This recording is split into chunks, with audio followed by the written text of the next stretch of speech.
तो आज की इस वीडियो में हम कोडेड ब्लड रिलेशन से कुछ प्रीवियस ईयर में क्वेश्चन पूछे जाएं उनको सॉल्व करेंगे। देखो बहुत ही आसान होता है, अगर आपको लगता है कठिन है तो इसी क्वेश्चन से समझ लो और सिर्फ हमें समझना होता है क्या।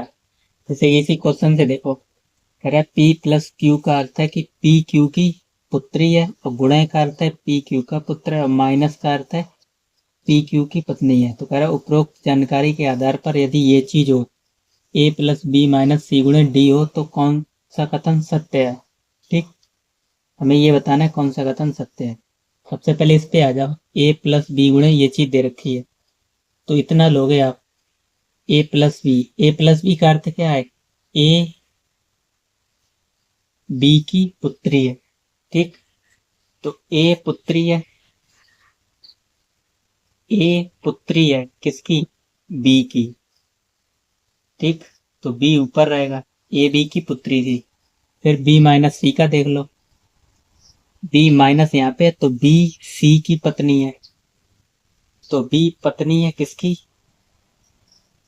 सी की। विवाहित जोड़े को डबल लाइन से दर्शाते हैं, मालूम होगा।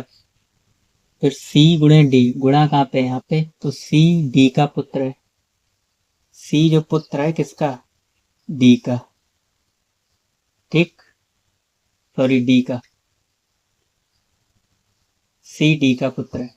तो कह रहा है निम्नलिखित में से कौन सा कथन सत्य है, तो ऑप्शन से ही चेक करेंगे। कह रहा है बी डी का पुत्र है, बी जो है वो डी का पुत्र है। बी, पहली बात तो यहाँ पे देखो बी मेल है या फीमेल, तो बी यहाँ पे मेल फीमेल है, तो ये तो गलत हो जाएगा। ठीक, ये पुत्र कह रहा है जबकि ये पुत्री है। ए डी के पुत्र की पुत्री है, ए जो है वो डी के पुत्र की पुत्री है, ये बिल्कुल सही है। ए जो है वो डी का पुत्र ये था सी, और इसकी किसी बी से शादी कराई तो ये ए इसकी पुत्री हो गई किसकी, सी की। तो कहेंगे यहाँ ए जो है वो सी के पुत्र की, ए डी के पुत्र की पुत्री है।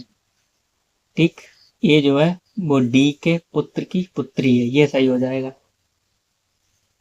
नीचे चेक करोगे बी डी की पुत्री है, बी डी की पुत्री है, डी की पुत्री कहाँ है, डी की पुत्र वधू होगी, डी की पुत्री, जबकि ये डी का पुत्र है। ठीक, तो ये भी गलत। ऐसा करा सी डी की पत्नी है, तो सी डी की पत्नी कहाँ है, सी तो डी का पुत्र है, और डी का हमें जेंडर क्लियर नहीं है ना, तो मेल या फीमेल, और बी हमें मालूम है यहाँ पे बी मीन फीमेल है, तो ये भी गलत। ठीक, तो ये सही हो जाएगा, ए डी की पुत्री है।